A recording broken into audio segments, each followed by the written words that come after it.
I don't know about you, like as a child, I would regularly hear how bossy I was. And that was, you know, I don't know how I felt about it at the time, but I definitely registered it. And I definitely felt like that's not what people want. That's not what, that's not how I, win their affection by behaving that way. The research project that we did, Good Girl Economics, we did quantitative and qualitative. And in the qual interviews, which I conducted, what came up so often for people was this good girl conditioning, was being told not to show off, being told what was good, what was expected, what was acceptable, explicitly and implicitly told. And all of that stuff goes in. So then when you grow up and you're told women can have it all, women can have it all, you're like, oh, okay, I can have it all. But you've got all this conditioning that you have absolutely no responsibility for in terms of the way that went in. How do you navigate that? You can't just go, oh yeah, I can ask to be paid whatever I want and I'm worthy of that. I can show up online and put my face all over the internet. I'm worthy of that. Like that comes with so much like self-reflection, fear, lack of confidence. Of course it does. Of course it does, given everything that we've been taught and told.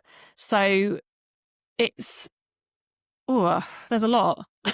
It's actually quite heartbreaking, really, because I'm just listening to what you've just said. As a child, you really just want to be liked because all human beings do. And you behave in a way that feels natural and authentic to you, as children do. Yes. And when you're little, that's cute, right? It's when you're 3, you can do what you want. It's just cute. But then when you get to kind of 7, 8, 9, and you continue to behave as yourself, it's like the world around you starts to mold you into something that it deems acceptable and also likable. If you're going to be bossy, people won't like you.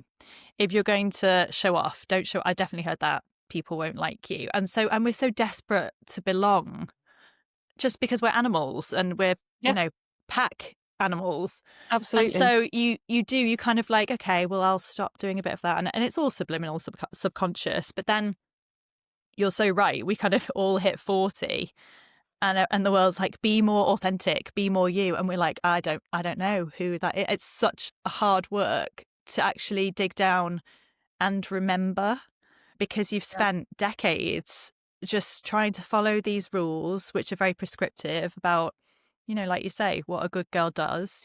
She goes to school, she works hard, she gets her exams. She doesn't get pregnant. She doesn't do drugs. She doesn't do this. And then she goes to uni. And then she goes and she gets married. And then she has children. But she also has a glistening career. Oh, but also don't forget about how she presents herself to the world. Don't forget about the fact that she is aesthetically beautiful, slim, unlined. She doesn't wear skirts that are too short. She doesn't show too much skin. But then if she dresses in like big baggy stuff, she's just not showing her figure. And it's such a shame. She's got such a lovely figure and she never shows it. I did both those things in my teenage experience. I definitely dressed like a slut bag and also dressed like a kind of grungy combats and a hoodie. And both of those, I remember feeling like they're both deemed unacceptable for different reasons, and I should find a kind of balance. But all the time, you're just trying to be liked and fit in and accepted. And when you filter it down, you have conversations like this, you do realise just how prescriptive it was.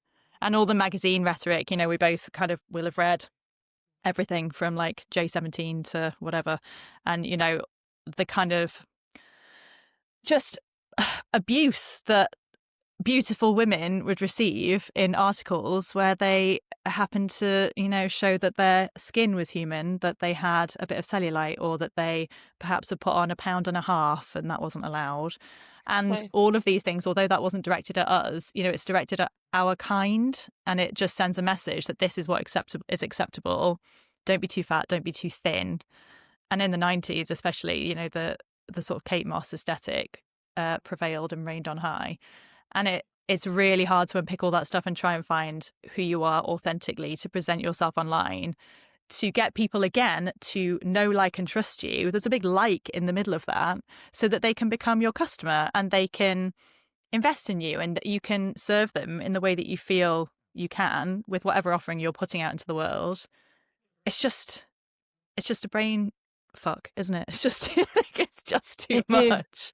It is a massive brain fuck, and it's something that, you know, we just were not aware of in our 20s and 30s, and obviously not as kids. And so I don't know if it's just a coincidence that we're all turning it, and this happens to all 40-year-old women. I feel like it doesn't. I feel like we're in an era of unfuckening,